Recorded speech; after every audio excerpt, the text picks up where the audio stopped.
do you have to perform from day one? There's no pressure. There's no pressure at all. I've been getting pressure since I was 10 years old. I'm doing something that I love to do. That's play the game of basketball. Y'all like to watch me play basketball. It hasn't kicked in yet to what I'm getting myself into. It hasn't kicked in yet to what I'm getting myself into.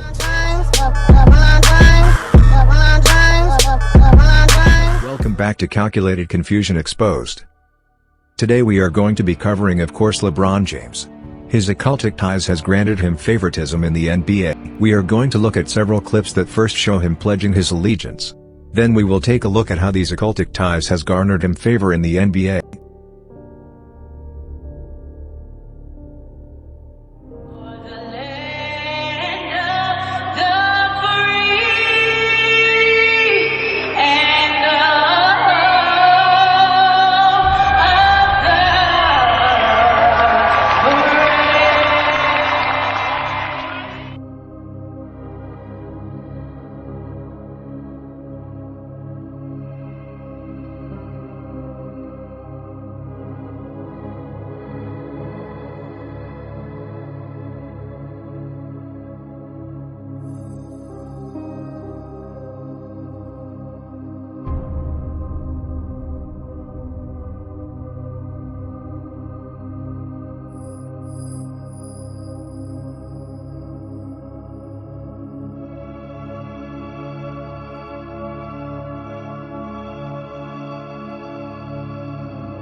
Terrific NBA Saturday primetime matchup that might have some history, as the current Laker great could pass the former Laker great. All he needs is 18 points, and LeBron James will pass Kobe Bryant as the third all-time leading scorer in NBA history. There's James, goes across the lane, lays it up, and lays it in, and there it is. He just became the third leading scorer in NBA history, passing Kobe Bryant. Another milestone for the great LeBron James in his 17th season. Having Kobe as a spectator at your games and sort of cheering you on as you were chasing this record. It's pretty cool. It's pretty amazing. That's pretty much how I'm gonna be when I'm done playing. Being able to come back and watch this beautiful game, and hopefully, there's somebody still playing the game at a high level. That guy across the hallway, Ben Simmons, I can sit and watch him and see how much he's continued to grow, and watch him, see him continue to do what he do, because he's growing every day. So, I mean, it's a pretty cool thing to see him and see Gigi at the games, and just it's a brotherhood. It's a brotherhood being a part of the Lakers franchise, and it's a pretty cool thing to see him and see Gigi at the games, and just it's a brotherhood. It's a brotherhood. It's too many. It's too many. It could be the last game we played against each other in Staples. It could be his last All-Star game. Right there at halftime, he was getting interviewed by the great Craig Sager, rest in peace.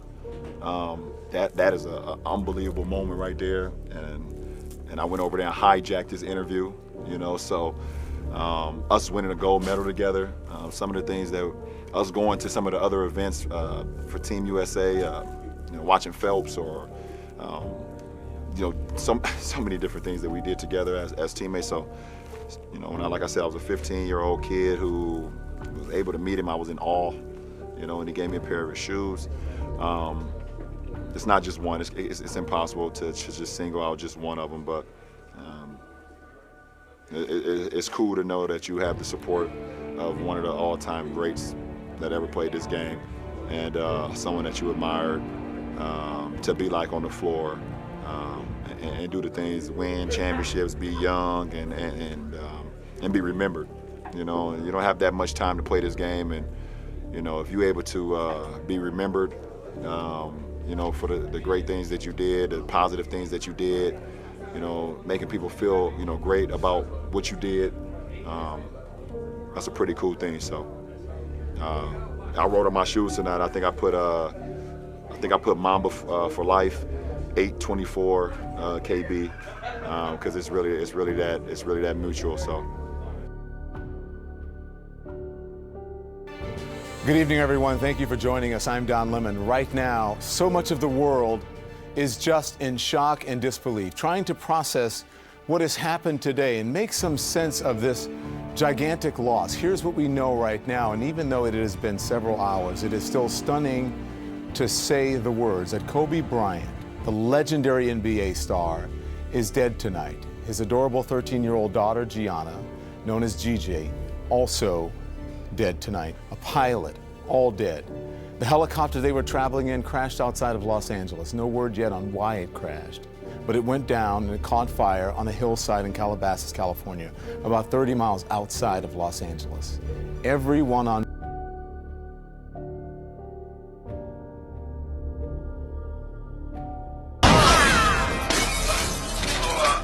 Oh, shit! It's Kobe Bryant! Help me. Just pass me the trophies and we'll pull you out. Pass. These were Shaq's anyway.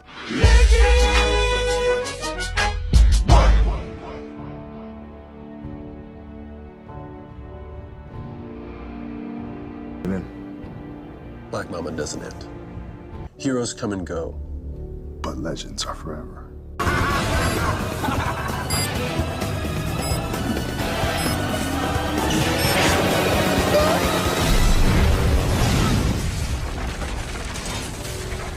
Arrivederci. So I should have in. Black Mama doesn't end. Heroes come and go, but legends are forever. Are these all coincidences? You decide. Moving on, LeBron James makes it even more clear that he is a part of a Freemason cult. Let's take a quick glance at the Black Boule. A group of black sellouts that are heavily involved in Freemasonry. Boule. A lot of you people may not, and then you probably never heard of this called the Black Boule. For my thinkers out there, I'm sure you have heard of the term the Black Boule. For you who haven't heard of the word Black Boule, we're going to be talking about that today. Who are the Black Boule? The Black Boule are basically your elite in the media, the news, the sports, music, acting, politics, or your military. Okay? Basically, rich elite homosexuals living in society today. I did a broadcast a couple of weeks ago about the gatekeepers, and the Black Boule are the gatekeepers for so-called black people. Okay? What is their role, the Black Boule? To be the gatekeepers, like I just said, and to bring so-called black people into the pits of hell. Okay? And how does the Black Boule become the Black Boule? Well, most of them go to universities, and they go to universities and they get indoctrinated into a thing called a frat, or today it's basically a fraternity, and they're basically freak fraternities, or what you later used to be called Greek fraternities, Alpha, Kappa, and Sigma Phi, So they get indoctrinated with these Greek fraternities or universities, because that's what the ancient Greeks used to do. They would have people like Plato and Socrates and Hermes and these guys, and they had things called mentors. And they would have sex with their mentors, little boys, literally, right?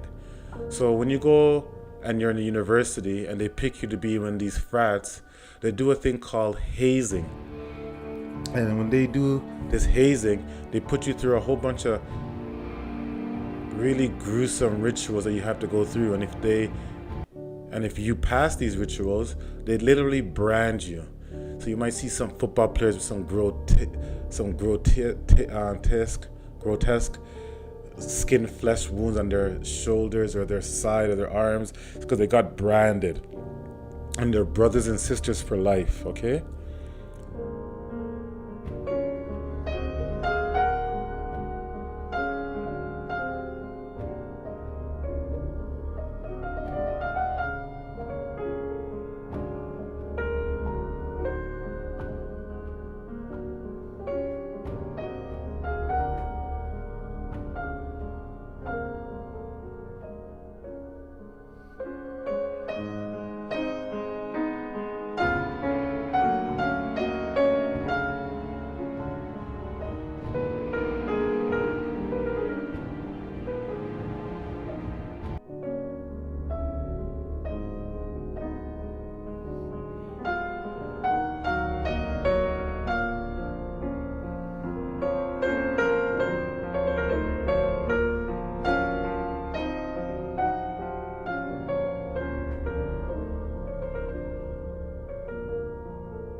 As you can see, he wears it proudly on his chest.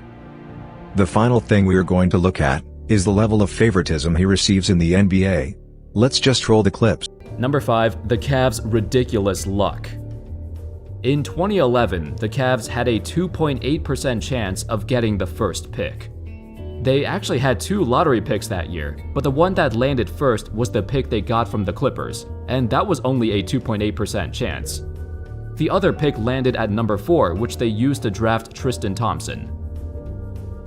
In 2013, they had a 15.6% chance, which is fairly reasonable, although still a surprise they got it again. However, in 2014, with a 1.7% chance, the Cavs once again won the lottery. Okay, now this is getting a bit too out of hand. There were conspiracies in 2011 that the league granted the Cavs the first pick because they felt bad they lost LeBron for nothing. In fact, the odds of the Cavs getting the first pick in all 3 of those years was 1,493 to 1. No team in NBA history has had this kind of luck in the lottery before.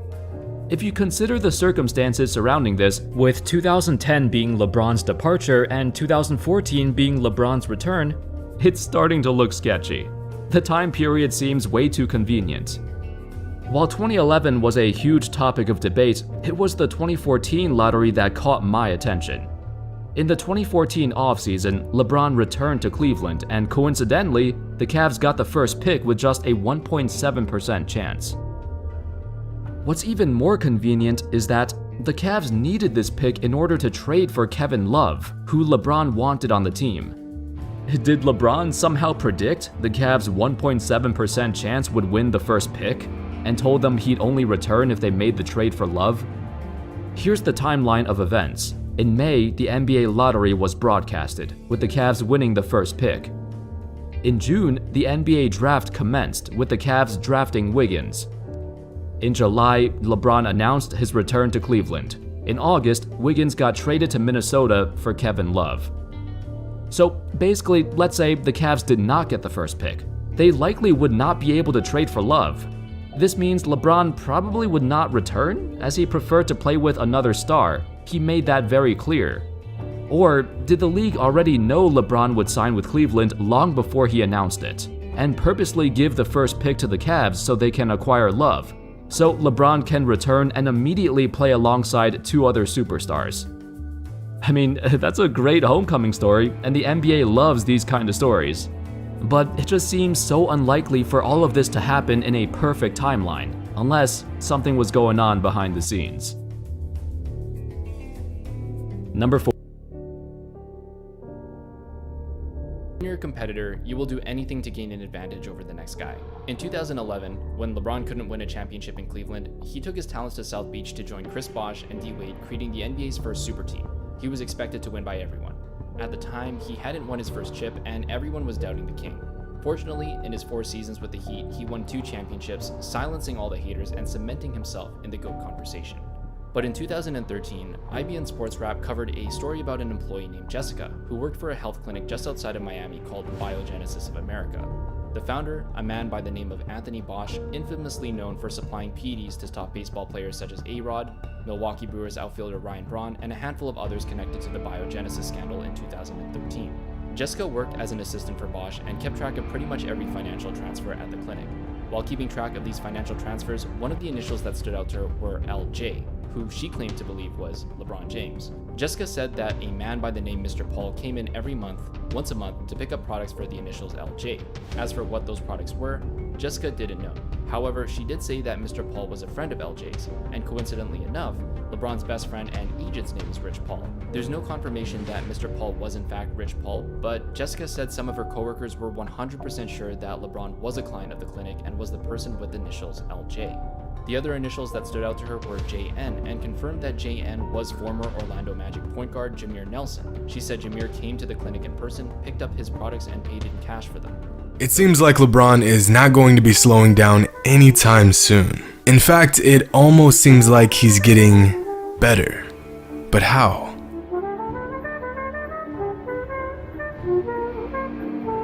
What's up everybody, it's Jimmy, and when it comes to sports, Father Time is still undefeated. One day, inevitably every athlete will have to come to terms with the fact that they aren't who they used to be.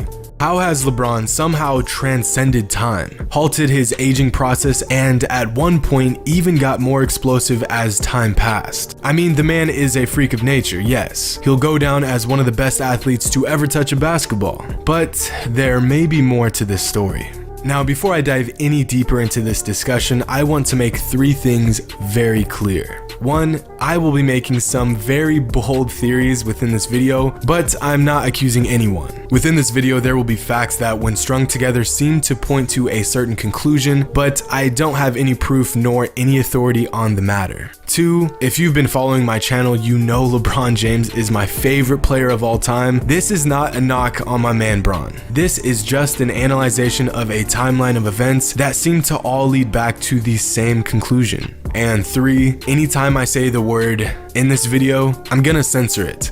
Hey, people at YouTube, if you're watching this, nothing going on here. We're not talking about anything. Move along. Now, back when LeBron joined the league, there wasn't much speculation about his physical abilities. He was young, he was a physical specimen. But then the Miami era happened, and immediately people began to question what they were seeing. His muscle gain, his incredible recovery time, and his ability to play night in and night out with almost no rest. Like usual, people assume the worst. Steroids. Damn. It hurts just to say the word in context with Bron, but let's first look at the facts. For NBA players, there are basically 3 major ways to enhance your physical performance. Steroids, thought to be the drug of choice of all professional athletes, but this is actually not the case for NBA players. A naturally occurring hormone that stimulates the bone marrow to produce more red blood cells. Basically, it vastly improves your aerobic capacity. And HGH, otherwise known as the anti-aging serum. This helps regulate body composition, boosts muscle and bone growth, helps with recovery, and gives athletes a huge boost in energy. Steroids and PEDs can vastly help with recovery time, fat loss, healing after an injury, sustaining high energy levels, and increasing endurance. Now, back to our story. In Miami, LeBron became more than just a freak of nature. In fact, he became suspiciously inhuman. He gained 25 pounds of almost pure muscle and he just didn't look the same. Add that to the fact that he only missed 14 games in 4 seasons in Miami, and this is where eyebrows began to raise. Teammates began to slow down. LeBron was getting faster. Rolls his ankle, back the very next game like nothing ever even happened. Plays night in and night out, doesn't miss a beat, not once, and people were taking notice. Some of the effects to HGH use, muscle gain, hair loss, and this is speculation though, not fact. But then during the middle of the season, LeBron took 2 weeks off while the Cavs were struggling to go back to Miami to revitalize and rejuvenate. Now, is it just a coincidence that LeBron went down to Miami in the middle of the season because he needed some mental and physical rest? Possibly. And while this wouldn't be so hard to believe, if LeBron didn't come back from the trip more explosive and energized than ever before, it just doesn't add up. But the first thing that caught my eye is that in 2009, LeBron had to surgically remove a growth on his jaw, which in my interpretation is questionable, but as I said, this isn't really conclusive, so there's really no definitive proof to understand what symptoms he would be having, because we don't even know what particular PEDs he's hypothetically using. So that's another symptom that gave me questions, but nonetheless really doesn't provide any context.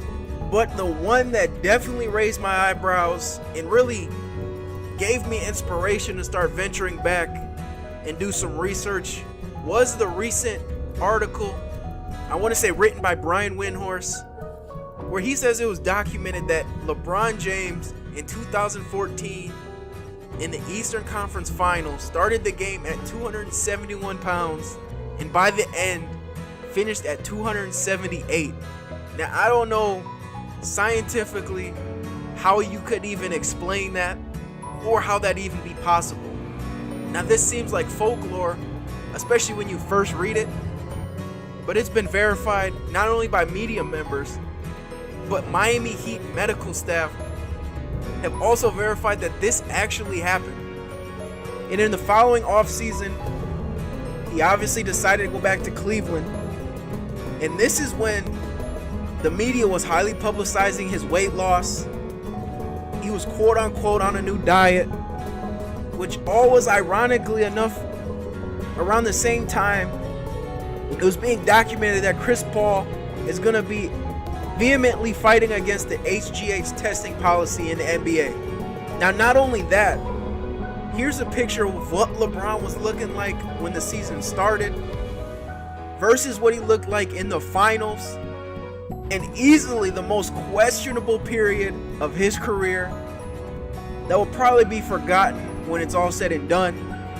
But it was that 2-week period where he left the Cleveland Cavaliers after he was supposedly dealing with injuries, physical fatigue, and he was in Miami for 2 weeks. And after that 2-week quote-unquote vacation, he was looking like a new player altogether.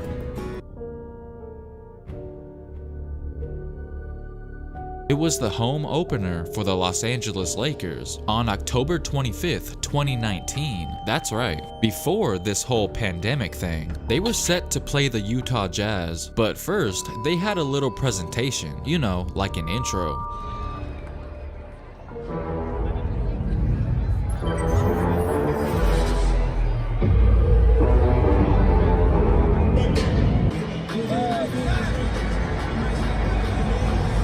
It looked to be just like any other normal player introduction until this popped up out of nowhere.